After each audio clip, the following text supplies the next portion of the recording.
The moment everything collapsed, I was standing under the cold fluorescent lights of Paris Charles de Gaulle, staring at a departure board that no longer had my name on it. My phone was gone. My boarding pass was gone. And my family, the people I had just spent 3 weeks traveling across Europe with, had vanished through security without looking back. That's when the thought landed, sharp and calm at the same time. Trust me. They're going to regret this. My name is Joyce Romero. I was 38 years old, freshly divorced, and standing alone in a foreign airport with nothing but a handbag and the slow realization that my own family had planned this. The trip was supposed to be a reset. After my divorce, I'd convinced myself that maybe what I needed wasn't distance, but closeness, healing, family. So when my parents suggested a European vacation to reconnect, I agreed. I even paid for most of it. Flights, hotels, excursions. I told myself it was an investment in peace. My younger sister, Elena, treated it like a free luxury tour. My parents treated it like entitlement. From day one, the pattern was obvious. Every dinner ended with subtle hints. Every museum stop came with, "Oh Joyce, can you cover this?" I wired money back home twice during the trip. For bills, for emergencies that apparently couldn't wait. Until the morning in Paris, we were supposed to fly home together. As we stood near the terminal, my father casually mentioned another expense back home and asked me to send more money immediately. I said no. Not angrily. Not dramatically, just no. For the first time in my adult life, I said I needed to protect my savings. I needed to think about my future. The reaction was instant. My mother's face hardened. My sister rolled her eyes. My father went quiet in that dangerous way that meant decisions were being made without me. Elena smiled and asked if she could borrow my phone to take group photos near security. I handed it over without thinking. My mother insisted on holding my passport, so we wouldn't misplace anything. Control disguised as convenience. I see that now. Minutes later, they said they were going ahead through security to grab coffee. I waited. 5 minutes passed. 10. That's when the airline agent called my name, confused, asking why I hadn't boarded. My ticket had been cancelled, not delayed. Cancelled. That I rushed towards security, only to be stopped. No phone. No boarding pass. No passport in my possession. The help desk couldn't help without ID. Security told me I needed to leave the restricted area immediately. I ran to the glass barrier just in time to see them on the other side. My parents. My sister. Walking away. My mother didn't turn around. My sister didn't wave. My father didn't hesitate. They had planned it. Removed my tools. Cut my access. And left me stranded because I dared to say no. I stood there shaking. Not crying yet, just hollow. A grown woman reduced to complete vulnerability in a foreign country by the people who knew exactly how to dismantle me. That's when a shadow fell across the floor beside me. I looked up and saw a man who looked wildly out of place. Tailored suit, calm eyes, the quiet confidence of someone used to private terminals and not public chaos. He glanced at the scene, then at me. "My driver is about to arrive," he said evenly. "Pretend you're my wife. Walk with me." I didn't ask questions. I took his hand. And as we headed toward the exit, something shifted inside me, because abandonment had just turned into opportunity. And this story was only getting started. If you've ever been betrayed by your own family, especially when you needed them most, share your thoughts in the comments. You're not alone. The limousine door closed behind us with a soft, final thud, sealing off the chaos of the airport like it had never existed. The interior smelled faintly of leather and citrus. Paris slipped by outside the tinted windows, all lights and motion, while inside the car everything felt unnervingly still. The man released my hand only after we were moving. "I'm Alexander Hayes," he said. 42. New York. His voice was calm, practiced, but not cold. The kind of tone that came from years of boardrooms and high-pressure decisions. He studied me without staring, as if he were taking inventory rather than indulging curiosity. "You didn't panic outwardly back there," he continued. "Most people would have been crying, shouting. You were contained. That caught my eye. I let out a breath I hadn't realized I was holding. I panicked inside," I said. "I just didn't give them the satisfaction." A corner of his mouth lifted, barely. Respect. As the car crossed the bridge toward the private terminal, Alexander explained why he'd taken such a risk pulling a stranger into his world. In 2 weeks, he was hosting a high-profile charity gala in New York. Old money donors, conservative investors, and city officials. The night was more than optics. A major real estate development deal hinged on it. Stability mattered. Image mattered. 2 years earlier, his wife had died in a car accident. Public knowledge. Sympathy had poured in, then slowly turned to speculation. Grief, some whispered, had made him reckless. Recently, a few investments had failed. Coincidence, or so Alexander believed. But his younger brother, Nathan, had been quietly suggesting otherwise. Questioning his judgment. Planting doubts about whether Alexander was emotionally fit to lead. A widower who can't move on makes people nervous, Alexander said flatly. Especially people with money. The solution, he explained, wasn't romance. It was reassurance. I need to appear grounded. Married. Stable, he said. And I need someone who won't crack under scrutiny. The car slowed as we entered the private terminal. A jet waited on the tarmac, sleek and white, lights glowing against the early dawn. Alexander turned fully toward me. I'm proposing a temporary arrangement, he said. You play my wife at the gala and a handful of related events. Public appearances only. Professional. Then he laid out the compensation like a contract, not a fantasy. Immediate return to the U.S. on his private jet. Secure housing in his Manhattan penthouse. Separate bedroom, no expectations. $50,000, transferred up front. A new phone, issued under his company's security. And, this caught my attention, help looking into my family's actions. Who canceled my ticket? Who accessed what I didn't answer right away? Instead, I asked questions. What about my identity? Confidential, he said. Names. Aliases in public when possible. Cover story. You have final say, he replied. We build it together. And if this goes sideways, we're both bound by confidentiality, he said. Legally. For the first time since Paris unraveled, I felt the ground steady beneath my feet. I told him about my divorce. How I'd been rebuilding quietly. How I'd learned that being dependable often meant being exploited. Alexander listened without interrupting. When I mentioned his wife, I offered genuine sympathy. Not obligation, not performance. Thank you, he said simply. He didn't dwell on it. This wasn't grief bonding. It was two adults acknowledging loss and moving forward anyway. As the jet's door opened and warm light spilled onto the runway, I made my decision. Safety. Money. Information. Control. All the things my family had tried to strip from me. Handed back in one calculated offer, we shook hands in the limousine. A real agreement. No romance. No illusions. Inside the jet, the cabin was quiet and immaculate. Alexander settled into a seat across the aisle and opened his laptop, giving me space without being asked. As the engines hummed to life and Paris faded beneath us, I leaned back and closed my eyes. For the first time that day, I wasn't alone in a crisis. And for the first time in a long while, I was moving forward. On my terms. New York greeted me in glass and steel. The penthouse sat high above Manhattan, floor-to-ceiling windows wrapping the city in light. Traffic moved like veins of fire below, alive and indifferent. It should have felt overwhelming, but after Paris, it felt like refuge. That a woman in her 50s greeted me at the door with a warm smile and steady presence. Elena Morales, she said. Welcome. You're safe here. She showed me to the guest suite. Soft lighting, crisp white sheets, a view that stretched all the way to the river. I closed the door behind me and just stood there, breathing. For the first time since the airport, my body unclenched. On the nightstand sat a brand new phone.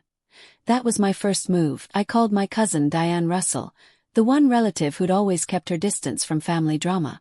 She picked up on the second ring and before I could speak she said, Joyce, where are you? Then she told me everything. Why parents had called her 3 times since Paris. Panic. Concerned. Performing. They claimed I'd had a breakdown at the airport. That the stress of my divorce had finally caught up to me. That I'd become paranoid, accusing them of betrayal, making wild claims. According to them, I'd walked off without explanation. Their biggest concern, they said, was my safety. They told me you might hurt yourself, Diane said quietly. Or make irresponsible financial decisions. The words landed cold. Then came the real reason. They were preparing to file for temporary conservatorship. I sat down hard on the edge of the bed. The target wasn't me. Not really. It was my grandmother's Manhattan condo, the one she'd left me in her will. A quiet asset my family rarely mentioned. Worth millions now. Waiting. If you're unstable, Diane said, someone has to manage your affairs. They had justification lined up. Old emails where I'd vented about post-divorce exhaustion. Records of doctor visits for anxiety. Cancelled plans. Periods where I'd gone quiet. In New York, conservatorship was rare, but not impossible. If they could convince a judge I was incapable of managing my finances or posed a risk to myself, a temporary order could be granted while things were sorted out. For a moment, doubt crept in. Had I really been that fragile? I remembered the nights I didn't answer calls. The weekends I stayed in bed. The months after the divorce when everything felt heavier than it should have. Then Diane forwarded the documents. Screenshots. Emails. A neatly compiled list titled Concerns Regarding Joyce's Stability. That's when clarity snapped back into place. This wasn't worry. This was preparation. They'd studied my weakest moments and twisted them into a weapon. They weren't trying to protect me. They were positioning themselves as saviors, so they could seize control of what I owned. I walked into Alexander's home office and laid everything out on his desk. He read silently, jaw tightening. "This is sophisticated," he said finally. "It's rare in New York, but with the right framing it's possible." He explained why the strategy was clever. If they claimed I'd disappeared or been abducted, it raised red flags. But mental health.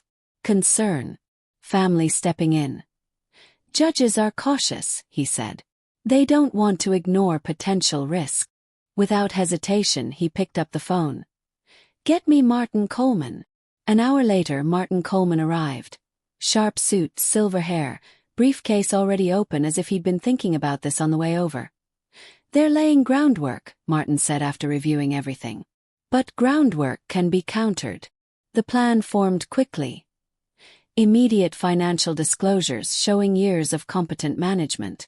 An independent medical evaluation if necessary. Opposition papers drafted before their petition even landed. "We don't wait," Martin said.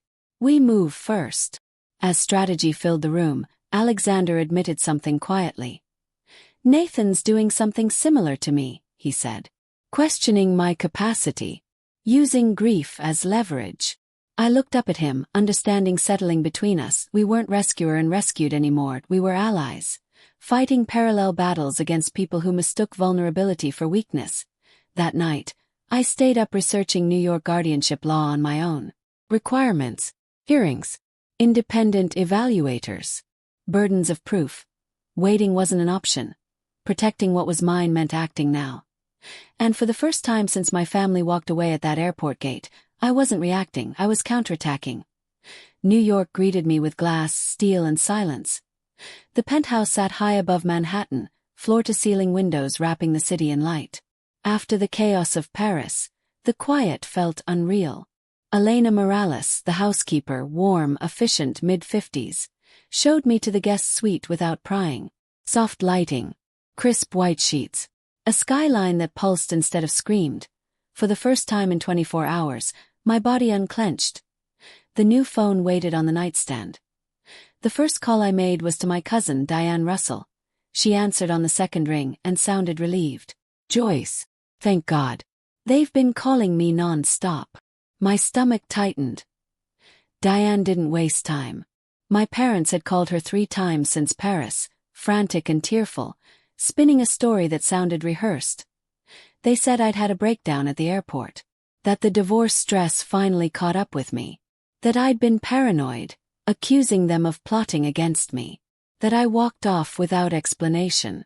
That they were scared I might hurt myself, or make reckless financial decisions. I sat on the edge of the bed as the picture snapped into focus. "They're laying groundwork," Diane said carefully. "Joyce. They asked me about conservatorship." The word landed like a punch. "Not concern. Control." Diane explained what they were planning. Filing for a temporary conservatorship, framing it as protection. The target wasn't my savings. It was my late grandmother's Manhattan condo, an inheritance worth millions, still in my name but not yet liquidated. "If they can label you unstable," Diane said, "they can argue someone else needs to manage it." They already had evidence. Old emails where I vented about post-divorce exhaustion. Doctor visits for anxiety I'd never hidden. Missed plans. Withdrawn months I thought no one noticed. New York law made it difficult, but not impossible. If they could show incapacity or inability to manage affairs, a judge might at least order evaluations. Delay access. Freeze decisions. For a moment, doubt crept in. Had I been that fragile? I remembered cancelled dinners. Long silences. Days where getting out of bed felt heavy. Then Diane forwarded everything they'd compiled. Highlighted phrases. Selected screenshots. Context stripped away. Clarity snapped back. This wasn't concern. It was strategy. They weren't worried about me. They were positioning themselves as saviors, caretakers, gatekeepers to assets they felt entitled to. I forwarded the entire file to Alexander. Minutes later, we sat in his home office, documents spread across the desk. He read silently, jaw tightening. "This is sophisticated," he finally said. "Rare but possible. They're smart framing it as mental health instead of abandonment." Then, without hesitation, he picked up his phone. "Martin," he said when the call connected. "I need you. Tonight." Martin Coleman arrived an hour later. Sharp suit, silver hair, briefcase already open. Asset protection was his specialty. He skimmed the materials once. "They're laying groundwork," he confirmed. "But they moved too early. The counterattack formed fast. Immediate medical evaluation if needed, on our terms. Financial records demonstrating years of competent management. Affidavits. Employment history. Travel receipts. Opposition papers drafted now, not after filing." "We don't wait for them to strike," Martin said. "We preempt." As he spoke, Alexander went quiet. When Martin stepped out to make calls, Alexander looked at me. "My brother's doing something similar," he admitted. "Questioning my capacity since my wife died. Using grief as leverage." The parallel hit hard. This wasn't rescue anymore, it was alliance. That night I didn't sleep. I researched New York guardianship law myself. Petitions, hearings, independent evaluators. I read until the fear burned off and was replaced by focus. Waiting wasn't an option. Protecting what was mine meant acting now. By morning, I wasn't the woman abandoned in an airport. I was a problem they hadn't anticipated, and I was ready to fight. The next morning the conference room buzzed. Assistants, planners, spreadsheets layered across the table. I didn't wait to be invited. I scanned the program timeline and spoke up within minutes. "Your keynote speakers are scheduled too close. If the first run's long, the entire night cascades." The room stilled. I kept going. "Move the auction earlier. You'll energize the crowd before attention dips." Silence, then nods. Pens moved. Changes logged. From there, momentum built. I reworked seating charts, separating rival developers, clustering potential partners. When a major sponsor wavered citing instability whispers, I asked for the email thread, read it once, and drafted a response that addressed every concern without defensiveness. Within hours, the sponsor increased their pledge. Alexander watched it happen, stunned. "You're making yourself indispensable," he said quietly. "I'm not here to stand pretty," I replied. The venue walkthrough. I mapped guest flow independently, redirected entry points to avoid bottlenecks, repositioned signature displays, coordinated lighting shifts, warm tones for cocktails, cooler focus for speeches. Every detail verified. Late one night during budget review, Alexander admitted the truth behind a failed investment.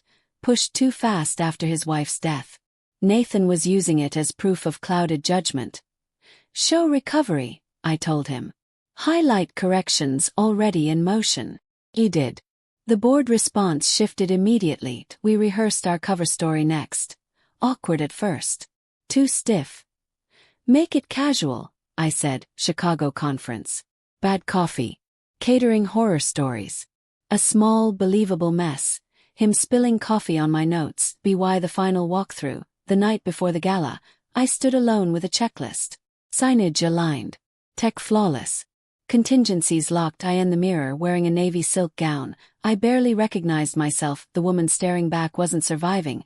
She was ready. Tomorrow wasn't just Alexander's test. IT was mine too.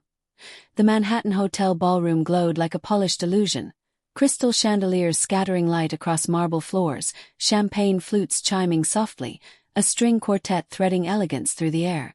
Cameras flashed as Alexander and I stepped inside together. Our timing effortless, our posture relaxed.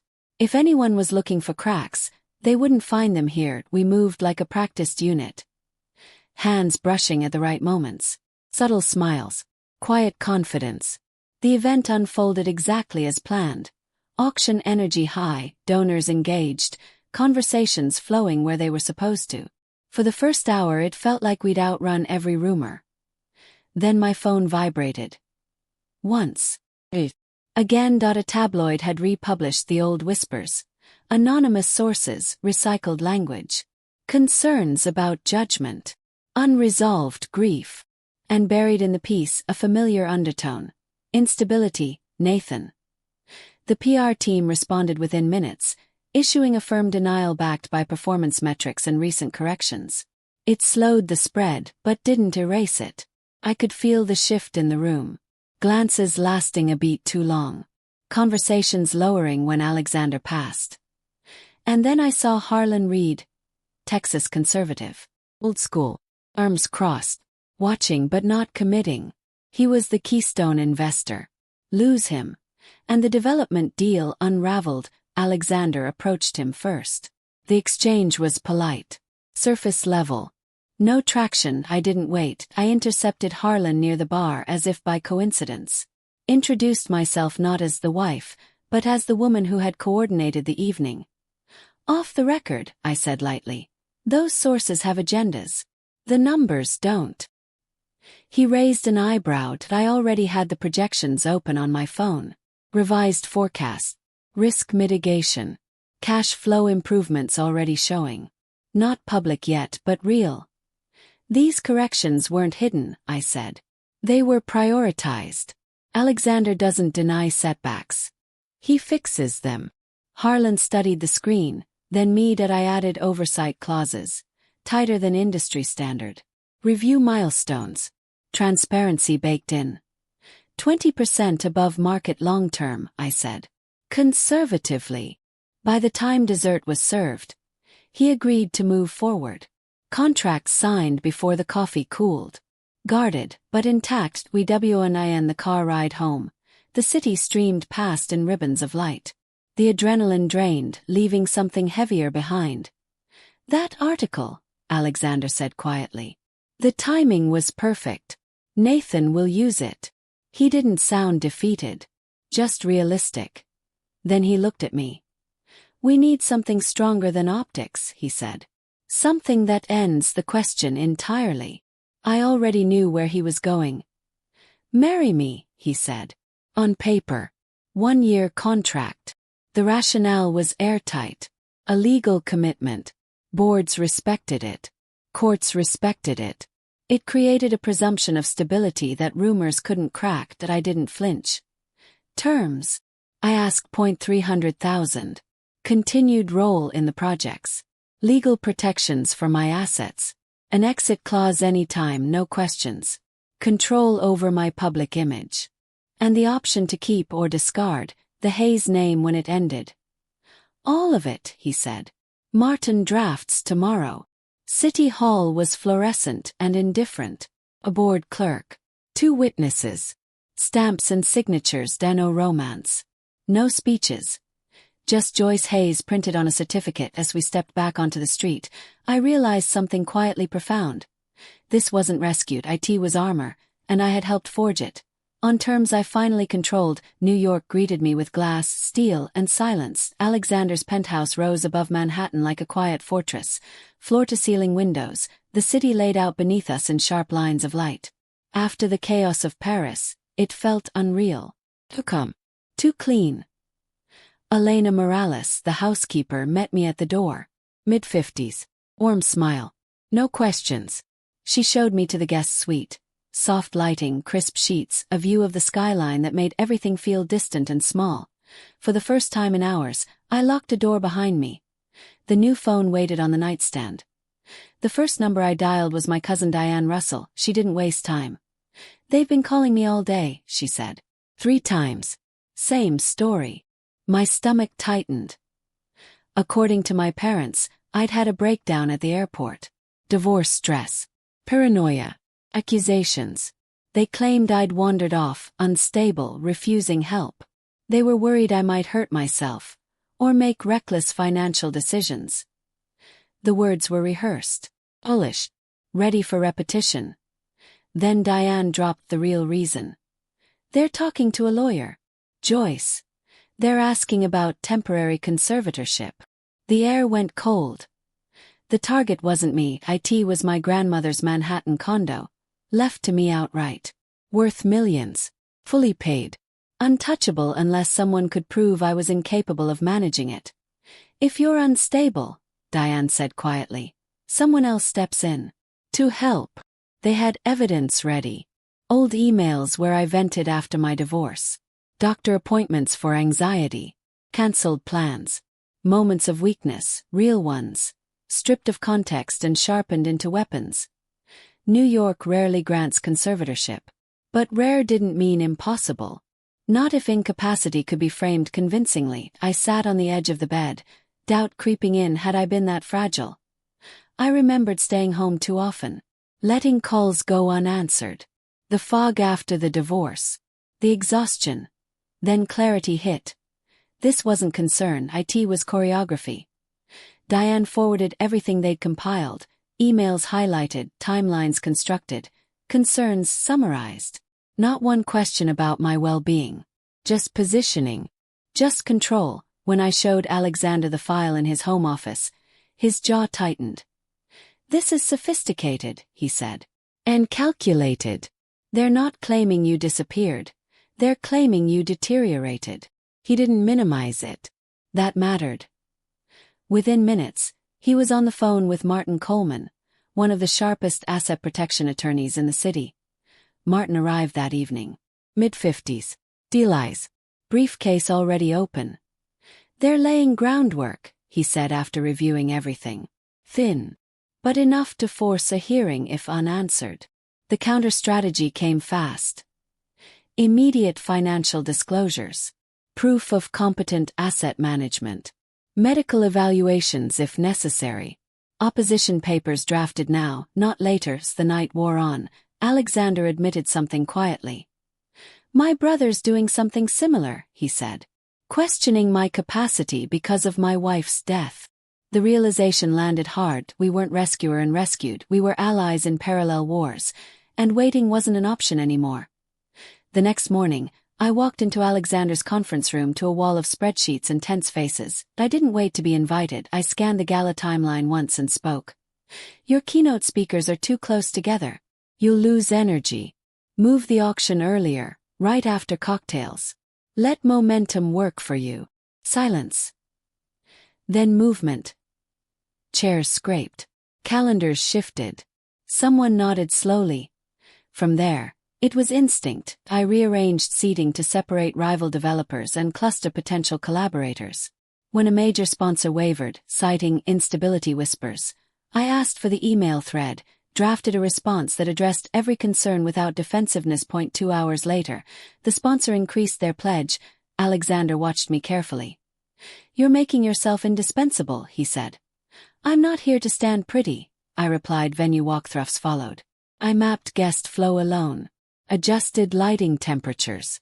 Flagged bottlenecks before anyone else saw them. Late one night, over budget spreadsheets, Alexander admitted his recent investment failure. "I rushed it," he said. "Grief fogged my judgment." "Then show recovery," I said. "Not denial. Pull next quarter projections. Highlight corrections already in motion." He did. Nathan lost leverage, though we rehearsed our cover story until it sounded human. Chicago conference. Bad coffee. Catering horror stories. A spill that ruined my notes. Simple. Believable to be why the final walkthrough. I stood alone in the ballroom, checklist in hand and the mirror. The woman staring back moved with purpose. Survival mode was gone. Tomorrow wasn't just Alexander's test, it was mine.